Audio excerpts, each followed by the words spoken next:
Pak Haji, Ye, gimana? ye, alhamdulillah Sehat? sehat, ye. Ya. Ye.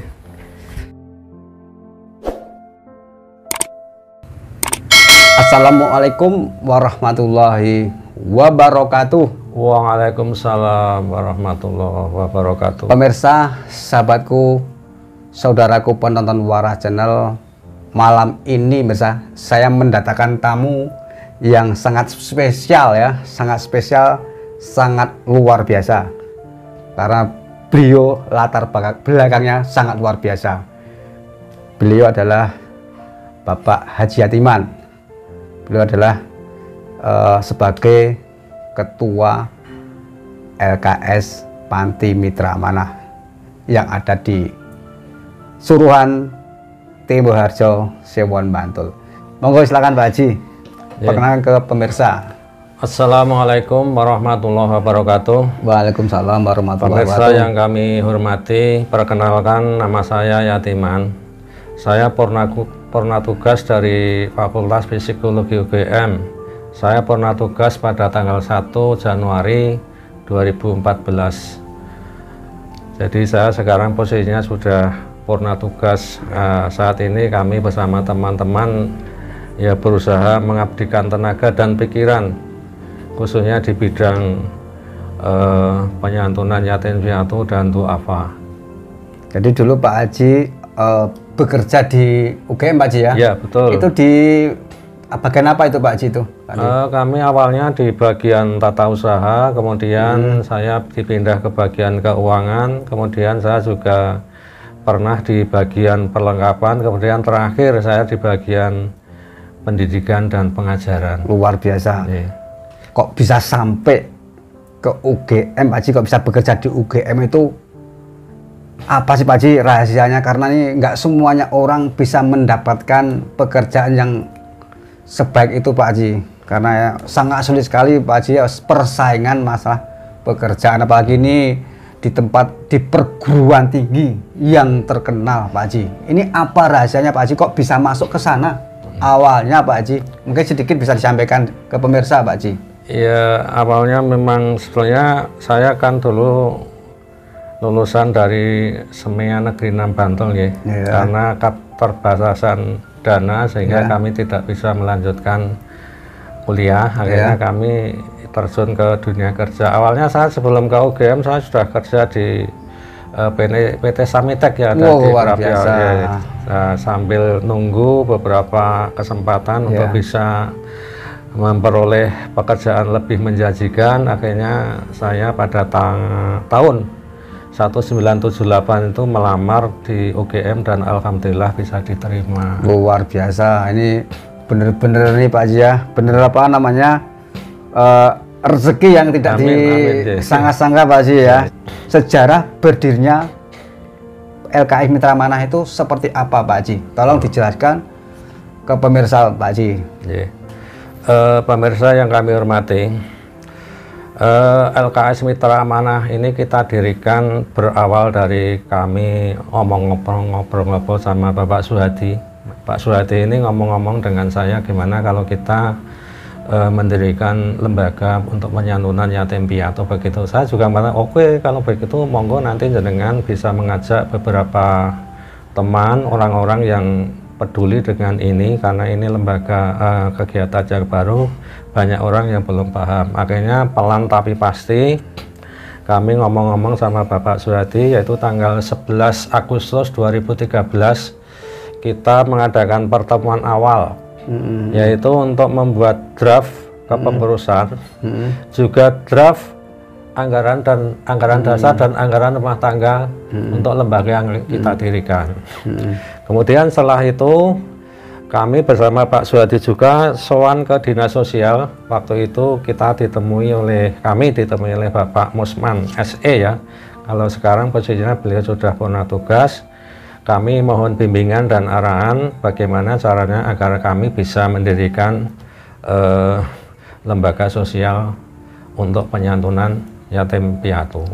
Akhirnya beliau juga siap untuk memberikan bimbingan dan pendampingan kepada kami, dan pada tanggal 25 Agustus 2013 bertempat di rumah zakat yang ada di Dusun Enteng itu. Kita mengadakan pertemuan dengan beberapa teman calon pengurus, juga draft anggaran dasar dan anggaran rumah tangga untuk bisa kita cermati bersama-sama. Ya, dimusyawarahkan ya Pak Haji ya. Dan akhirnya pada malam itu juga itu sudah kita sepakati draft kepengurusan yang sudah kita buat maupun draft anggaran dasar dan anggaran rumah tangga sudah bisa kita sepakati. Makanya kalau ditanyakan kapan Mitra Amanah itu berdiri, yaitu pada tanggal 25 Agustus 2013. Itu kepengurusannya itu sudah dingengeng duluan, sudah terbentuk dulu, atau buat ADART dulu Pak Haji? Ya kita itu apa sambil jalan itu? Sambil jalan. Jadi makanya tadi saya akan ngatur tanggal 11 itu kami dengan beberapa teman tim kecil itu membuat draft susunan kepengurusan dan draft anggaran dasar dan anggaran rumah tangga. Kemudian tanggal 25 itu kan kita florkan dengan beberapa calon pengurus yang jumlahnya tentu saja lebih banyak. Nah itu akhirnya bisa disepakati. Jadi susunan pengurus yang sudah kita buat draft, ya walaupun ada tambahan di sana sini, termasuk juga ada beberapa perbaikan masalah anggaran dasar dan anggaran rumah tangga, karena malam itu juga sudah bisa disepakati. Tadi sudah final Pak Haji itu ya? Final selesai draftnya ya Pak Haji ya? Salah ya? Untuk mengurus juga sudah siap ya? Ya sudah siap itu. Selanjutnya Pak Haji, persyaratan apa saja sih yang diperlukan untuk mendirikan LKS Mitra Amanah Pak Haji? Ya berdasarkan saran dari Dinas Sosial agar lembaga ini bisa dinyatakan legal, itu pertama harus sudah ada anggaran dasar dan anggaran rumah tangga. Tadi sudah bisa disepakati. Kedua harus ada kepengurusan, pengurusan juga sudah ada. Kemudian yang ketiga adanya anak asuh. Ya anak asuh itu harus ada anak asuh yang calon di ini Pak Haji yang calon kita bina. Bina ya. Ya itu harus sudah siap berarti ya.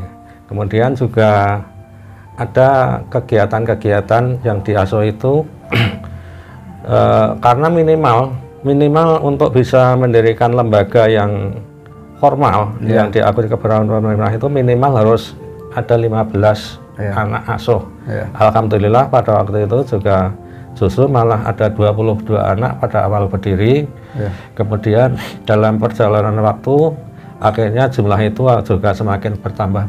Kemudian pada awal Januari 2014 itu sudah mencapai 35 anak. Jadi perkembangannya sampai saat ini kemarin itu hampir 100. Tapi lambat laun juga berkurang lagi karena ada beberapa anak yang sudah lulus SMA, sehingga mereka kita lepas, kita gantikan dengan anak-anak yang baru begitu. Jadi kita ulang lagi Pak Haji masalah perizinan itu yang pertama Pak Haji nih apa nih?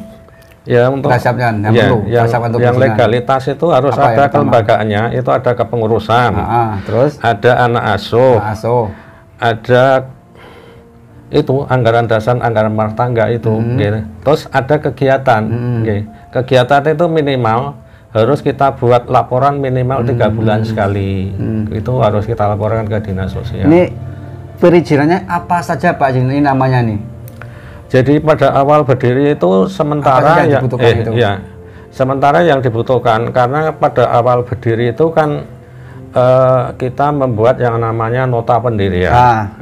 Nota pendirian pemirsa ya, dicatat ya yang belum paham ya, mungkin bisa dicatat ini karena ini sangat penting sekali bagi pemirsa saudaraku yang ingin mendirikan yayasan atau lembaga. Apalagi Pak Haji? Jadi nota pendirian itu yang mengesahkan adalah pemerintah setempat, mulai dari pendirian. RT, Wadugo, Pak Lurah sampai camat. Sehingga yang kita lampirkan pada nota pendirian itu adalah pertama anggaran dasar, anggaran rumah tangga, kedua susunan calon pengurus, yang ketiga adalah bukti, tanda bukti kehadiran pembentukan itu, daftar hadir pada waktu kita rapat tanggal 11 dan tanggal 25 itu kita lampirkan. Jadi ada bukti. Ini benar-benar detail Pak itu ya. Iya, hitam di atas tulis itu memang benar wong gitu terjadi siap siap mendirikan seperti itu. Betul.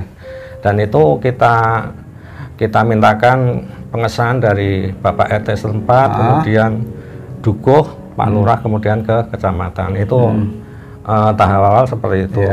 Nah, kalau itu nanti sudah selesai dalam perjalanan waktu, karena nyuwun sewu nggih, kalau yang namanya lembaga sosial itu yang didahulukan adalah kegiatannya dulu. Kegiatannya jalan, baru kita ngurus masalah izin operasional. Jadi beda dengan kalau kita mendirikan rumah ya. Kalau mendirikan rumah itu buat izin dulu baru bangun. Tapi kalau kegiatan sosial seperti panti itu adalah kegiatannya harus ada dulu, dibuktikan dengan bukti-bukti tertulis arbitrasi, baru itu nanti diajukan untuk mohon izin operasional. Jadi nanti masih ada izin operasional, nanti kan dilalui Pak Ji ya, izin operasional, ada izin dari Kemenkumham Pak Ji ya, mungkin itu ya. Jadi prosesnya ini setelah tadi awalnya setelah kita pengurus ini membuat anggaran dasar anggaran rumah tangga dan susunan pengurus, termasuk juga anak asuh yang sudah kita rekrut, itu kan kita membuat nota pendirian itu tadi yang disahkan oleh pihak pemerintah setempat. Kemudian setelah nota pendirian itu sudah kita peroleh, dalam perjalanan waktu kantor kita mengajukan yang namanya akte pendirian. Kalau akte pendirian itu yang mengesahkan adalah notaris. Nah itu juga butuh waktu, artinya notaris membuat akte juga tidak sembarangan, juga harus dibuktikan dengan beberapa data administrasi yang seperti di nota pendirian itu. Syukur-syukur nanti, karena kalau akte pendirian itu juga harus melampirkan bukti fotokopi KTP, KTP dari masing-masing pendiri itu, juga beberapa kesanggupan yang nanti juga tanda tangan di sana. Jadi tidak hanya sekedar sanggup, tapi juga betul-betul dimintai pertanggungjawabannya. Jadi nota pendirian, kemudian akte pendirian. Nah, kalau akte pendirian juga sudah kita peroleh, nanti setelah kita kegiatannya berjalan minimal selama 6 bulan, baru kami diperbolehkan untuk mengajukan izin operasional, yang itu juga dibuktikan dengan beberapa kegiatan yang sudah kita lakukan, khususnya masalah kegiatan anak yatim, termasuk juga masalah penyantunan untuk anak-anak itu dibuktikan dengan daftar hadir, karena tadi saya sampaikan kalau minimal 3 bulan sekali harus mengadakan santunan kepada anak-anak itu. Nah itu kalau kita berdiri 25 Agustus, akhirnya pada tanggal Maret 2014 izin operasional kita sampaikan, dan alhamdulillah dalam waktu yang tidak terlalu lama izin operasional itu sudah bisa kita peroleh. Itu perlu biaya nggak Pak Haji untuk membuat ADART itu? Untuk mengawali untuk mengawali permulaan itu ada biaya nggak untuk kalau untuk urusan untuk operasional? Antar instansi itu tidak ada biaya, cuma untuk pembuatan pengumpulan berkas barang itu ya cuma untuk beberapa biaya fotokopi, biaya jilid, dan beberapa materai yang mungkin sebagai bukti hitam di atas putih sebagai itu harus ini aja jadi harus dikeluarkan dari pengurus berarti ya. Jadi awalnya memang seperti itu, dan mohon maaf karena kalau lembaga baru seperti ini kan banyak orang yang belum tahu, kadang-kadang juga mohon maaf karena saya sama Pak Suhadi kan ya cuma orang-orang biasa dari kalangan ekonomi menengah ke bawah, sehingga belum memperoleh dukungan yang signifikan dari masyarakat. Tapi nggak apa-apa, karena dalam perjalanan waktu kami juga selain bimbingan dari dinas sosial, kami juga mohon arahan dan petunjuk dari beberapa panti yang sudah lama berdiri, yaitu yang pertama dari Panti Al-Huda Pucung. Di sana Bapak Suratman juga pernah kita mintai bimbingannya dan arahannya. juga kepada panti Al-Dikro yang ada di Manggung Bukir Sari. Kami juga sowan ke sana dan alhamdulillah setelah mendapat beberapa arahan dan masukan dari sana, kita menjadi tambah mantap lagi untuk mendirikan lembaga ini. Begini Pak Haji, ini selanjutnya masalah ini Pak Haji, kegiatannya itu apa saja sih yang pernah dilakukan LKS Mitra Amanah, baik yang sudah dilakukan maupun yang akan dilakukan Pak Haji? Ya, kalau untuk kegiatan yang sudah kita lakukan, pertama adalah masalah pengajian umum. Kemudian untuk bentuk sosialisasi kepada masyarakat luas itu kami juga pernah mengadakan kegiatan jalan sehat untuk pengurus, wali asuh, anak asuh, dan warga masyarakat secara umum. Di sana juga kami berusaha untuk mencari beberapa dukungan dan donatur sebagai apa itu door prize termasuk juga sponsor Pak Haji ya, dari sponsor berarti ya, dari itu ya. Awal-awalnya seperti itu karena kita juga pertama masalah tempat juga belum punya gitu, masalah dana juga masih sangat minim karena awal-awal berdiri biaya belum punya gedung Pak ya, awal-awalnya Pak Haji. Belum, jadi dana dari mana ya dari pengurus, sementara awalnya dari pengurus. Mau perhatiin ya Pak ya.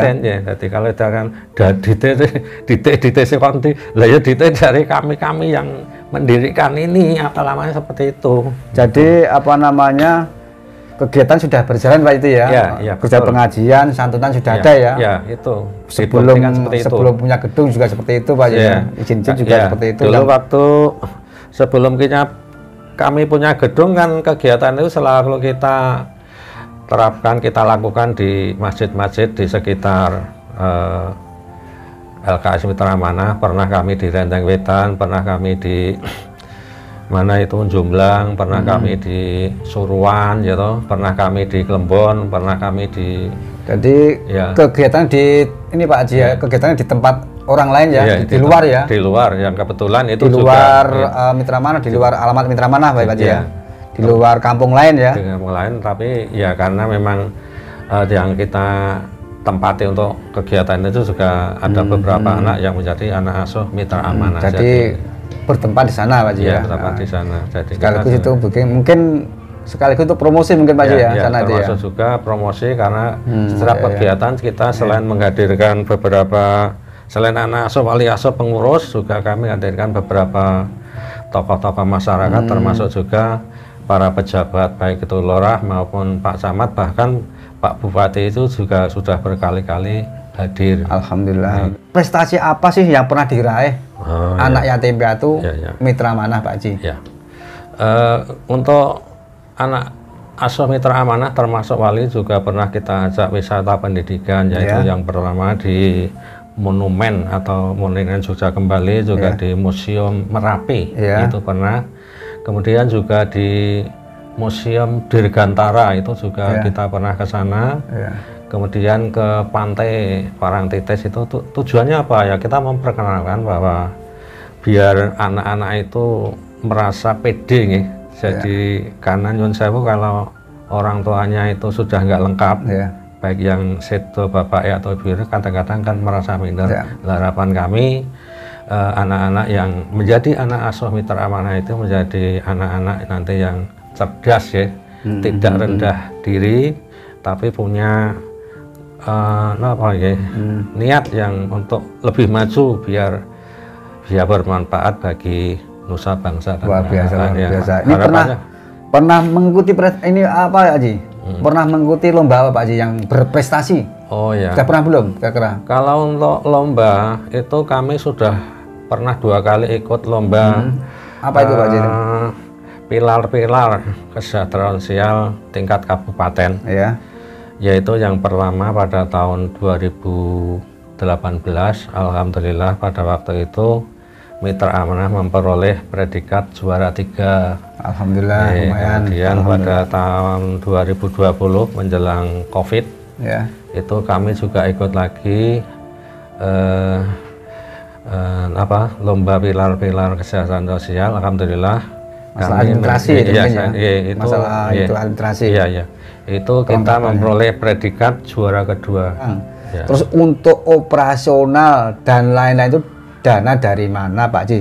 Ini mungkin pemirsa ada yang pengen tahu ya. Juga saya sendiri pengen tahu Pak Haji dari mana biayanya. Masalah sumber dana perlu kami sampaikan bahwa pertama sumber dana itu dari pengurus. Yang kedua adalah dari masyarakat luas, baik itu pemberian dana dalam sifatnya tetap maupun insidental. Kemudian yang ketiga adalah sumber dana dari pemerintah. Ya, karena kita tiap 3 bulan sekali itu harus menyediakan uang untuk kegiatan santunan. Itu juga itu berapa Pak Haji jumlahnya untuk santunan harus perlu dana berapa Pak Haji? Ya, itu setiap santunan. Kalau awal-awal dulu itu kira-kira untuk santunan itu kira-kira 6 juta sampai 7 juta ya, itu tergantung kehadiran anak-anak. Kemudian untuk operasional itu kan ada untuk konsumsi, untuk bisaroh Bapak yang memberikan pengajian dan untuk kegiatan lain itu ya kira-kira 3 juta. Jadi setiap kegiatan itu kita menghabiskan dana kira-kira 9 juta, tapi luar biasa, ya, besar juga ya Pak ya. Alhamdulillahnya itu luar biasa, saya juga merasa kok angger setiap mau mengadakan bisa kok dilalai kok ya kelakon tur dari kok mana itu duitnya kok ya jodoh teko ngoten lho. Wah, itu luar biasa itu. Ya saya juga ya karena niat kami mohon maaf ya, niat kami sebenarnya niat yang bagus ya toh, dan yang kita lakukan itu harapannya juga kegiatan yang bagus. Harapan kami untuk masyarakat yang nyuwun sewu dari sisi kekayaan itu mestinya sudah banyak yang di atas kami ya, tapi ya ternyata tidak setiap orang semudah itu ya. Semudah orang itu. Seperti yang kita pikirkan.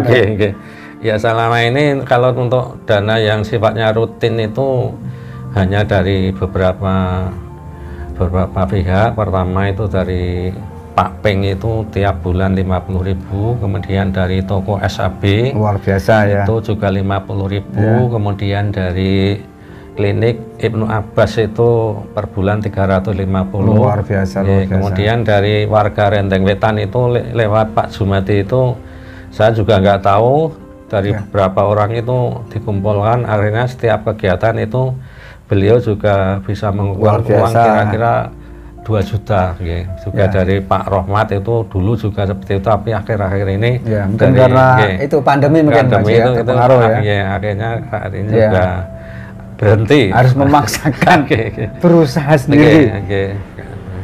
Terus ini Pak Haji sedikit, kok bisa membangun gedung itu duitnya dari mana Pak Haji? Ya, masalah gedung itu kan sebelum kita bangun gedung kan kita berusaha untuk mencari tanahnya dulu tanah yang bisa diwakafkan, artinya kita tidak harus beli. Alhamdulillah lewat Bapak Turido, Bapak Atma Turido selaku pembina Mitra Amanah, beliau kan mencarikan tanah yang kebetulan juga masih family beliau itu dari Mbak Murniati, itu punya tanah yang ada di Dusun Suruhan, itu sebagian diwakafkan ke Mitra Amanah. Lah, harapan kami dengan adanya tanah wakaf ini kami bisa mendirikan bangunan yang bisa kita gunakan untuk kegiatan-kegiatan kaitannya dengan Mitra Amanah. Dan setelah tanah itu sudah resmi kita memperoleh tanah wakaf, pelan-pelan tapi pasti kita juga berusaha untuk membangun awalnya nyun sewu, karena tanah itu dulu kemiringannya sangat tajam ya awalnya kita cuma ngeresiki dulu pohon-pohon maupun rumput-rumput itu kita bersihkan dulu, kemudian kita berhenti karena kita cuma ngecake dana dari Rp1.000, Rp5.000, Rp10.000 itu kan entek dana ini leren seperti itu. Kemudian kita bangun juga fondasi, awalnya kan seperti itu tadi, tahap demi tahap. Terus dalam perjalanan waktu memang ada beberapa yang mau memberikan bantuan, khususnya dari Pak Bupati waktu itu Bapak Suarsono itu 2 kali memberikan bantuan dalam bentuk semen Itu yang pertama 100 sak, yang kedua juga 100 sak. Kemudian dari Jester Ketran itu Mas siapa itu juga membantu, itu selain dana juga ada semen itu 15 sak. Kemudian dari pihak-pihak lain juga seperti itu. Kemudian kalau dari pihak pemerintah itu lewat Pak Subhan selaku anggota DPR di Bantul itu memberikan dana 30 juta, tapi itu kita terima dalam bentuk material. Kemudian untuk yang berwujud dana itu 2 kali kita menerima, yaitu pertama pada waktu eranya Pak Suharsono itu 45 juta, kemudian dari eranya Pak Halim ini juga 45 juta. Jadi kalau kita total bantuan dari pemerintah maupun dari beberapa donatur itu kira-kira 150 jutaan. Luar biasa. Padahal kalau kita hitung dana yang kita butuhkan itu ya yang sudah masuk ke sana itu kira-kira 500 jutaan itu lagi. Luar biasa. Itu saya juga nggak tahu ya wes. Luar biasa. Ya kami sampaikan kan yang besar-besar. Tapi maaf kalau dari bapak-bapak donatur yang mungkin belum kami sebutkan mohon maaf. Karena kami juga cuma ngecake dari panjenengan sedaya. Oke Pak Haji, ini apa namanya sambil diminum karena ini ya. Jadi ini nggak usah tegang, santai saja, santai ngobrol santai, minum dulu Pak Haji sambil ngobrol. Ini diminum Pak Haji. Jadi dana itu memang sumbernya dari ini Pak Haji, pengurus ya terutama ya, pengurus juga dari warga masyarakat juga dari pemerintah. Ini sangat luar biasa sekali Pak Haji. Karena bisa bisa dilaksanakan Pak Haji ya, pelan-pelan itu sangat luar biasa sekali. Terus ini Pak Haji. Ini dengar-dengar Pak Haji ini ingin mengembangkan lagi Pak ya, ingin mengembangkan mitra amanah yang di Panggang Gunung Kidul. Apakah betul Pak Haji? Ya, kalau masalah pengembangan yang ada di Panggang itu memang betul, karena sebetulnya tanah wakaf yang ada di Panggang itu kan juga sudah cukup lama ya. Tapi karena memang sampai saat ini kami bersama teman-teman baru fokus untuk kegiatan yang ada di Suruhan, termasuk juga masalah pembangunan gedungnya itu kami untuk yang di Panggang itu baru akan kita awali pada saat ini. Kemarin itu kami bersama teman. Sebenarnya kalau kita silaturahmi ke Panggang sudah beberapa kali, cuma untuk progres kegiatannya memang sampai saat ini belum ada. Jadi ngomong-ngomong tapi belum ada wujudnya. Nah, kemarin waktu kita ke sana juga warga sana nanti menara ini kok orang lah. Lah untuk mengadakan kegiatan maupun pembangunan itu ya memang tidak lepas masalah pendanaan juga. Juga masalah niat baik dari warga masyarakat. Jadi makanya kemarin pada waktu kami bersama teman-teman sowan ke Panggang itu kami menekankan bahwa yang pertama harus ada pengurusan dulu, dan untuk pengurus harian kami menekankan agar pengurus harian itu warga Panggang Gunung Kidul. Kalau misalnya dari mitra amanah yang ada di Bantul ini juga mau dimasukkan silahkan, tapi itu jangan ditaruh di pengurus harian. Karena apa? Mengganggu ya. Ya, karena nanti untuk urusan kalau dulu namanya izin operasional, yang sekarang namanya tanda daftar, itu ngurusnya di kabupaten masing-masing. Justru malah kalau Bulung itu lebih dulu daripada yang ada di Bantul ini. Gitu. Terus yang terakhir Pak Haji, ini karena waktu sudah malam juga udah panjang ininya. Ini kesan ya dan harapannya Pak Haji kepada mungkin ya warga masyarakat, mungkin kepada pemerintah dan kepada publik Pak Haji, mungkin khususnya bagi penonton ya, pemirsa Waras Channel ya yang mendengarkan video saya ini Pak Haji. Kesan dan harapannya Pak Haji. Kesan yang pertama atau pesan yang pertama khususnya kami tujukan ke segenap pengurus mitra amanah yang ada di Suruhan monggo kita, karena yang namanya mengelola panti ini kan kegiatan sosial, jadi semata-mata kita mengabdi untuk kepentingan orang lain. Harapannya kita akan Kalau kita bisa membantu orang lain, harapannya kita juga oleh Allah akan dibantu. Tidak harus dari yang kita bantu, mungkin Allah akan lebih tahu ya. Kemudian dari warga masyarakat secara umum, kami mengharapkan sekali dukungan dan doa dari Bapak Ibu semua. Semoga kami selaku pengurus Mitra Amanah senantiasa diberikan kekuatan dan kesehatan. Amin. Sehingga bisa mengelola Mitra Amanah ini dengan baik. Amin. Bisa memberikan manfaat kepada orang lain, khususnya anak-anak yatim piatu, dan doa syukur-syukur bapak-bapak warga masyarakat secara umum bisa memberikan dalam bentuk dana, karena tadi saya sampaikan bahwa untuk kegiatan santunan tiap triwulan 3 bulan sekali itu kita membutuhkan paling antara 8 sampai 9 juta itu. Kalau tidak ada bantuan maupun dana dari Bapak Ibu ya kami agak berat memang. Belum termasuk konsumsi itu, Pak. Itu sudah termasuk konsumsi kalau sekian. Kemudian harapan dan pesan kepada pihak pemerintah setempat, kami selalu mohon bimbingan dan arahannya, bimbingan dan pendampingan agar Mitra Amanah ini tetap bisa berjalan sesuai dengan rel yang ada. Artinya apa yang kita lakukan ini tidak akan menyimpang dari aturan-aturan yang ada, aturan-aturan yang dibikin oleh pihak pemerintah. Harapan kami seperti itu. Oke Pak Haji, ini ada yang belum saya tanyakan. Ini jumlah yatim piatunya ada berapa? Terus jumlah duafa yang pernah disantun ini sekarang ada berapa Pak Haji? Kalau jumlah yatim piatu sekarang ini yang tercatat ada 60 anak.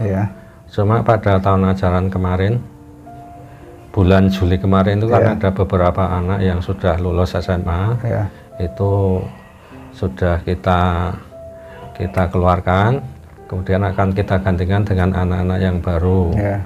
Kemudian jadi kalau ditanyakan berapa jumlahnya, ini saat ini ada sekitar 55 anak. Kemudian kalau jumlah duafa itu awalnya ada 52, karena dalam perjalanan waktu itu ya ada yang meninggal, ada yang itu, akhirnya saat ini kira-kira ada 44 anak, 40 orang.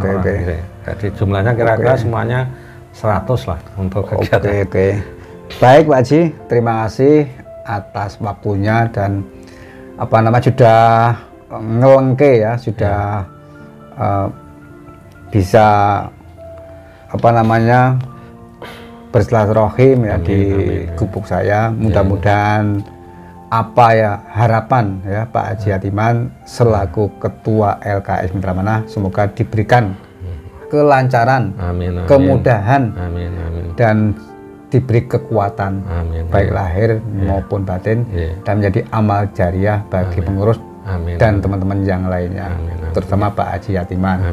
Baik mirsa, saya akhiri ya bincang-bincang saya, ngobrol santai dengan Pak Haji Yatiman. Saya tutup sampai di sini, saya akhiri. Billahi taufik wal hidayah. Wassalamualaikum warahmatullahi wabarakatuh. Waalaikumsalam warahmatullahi wabarakatuh.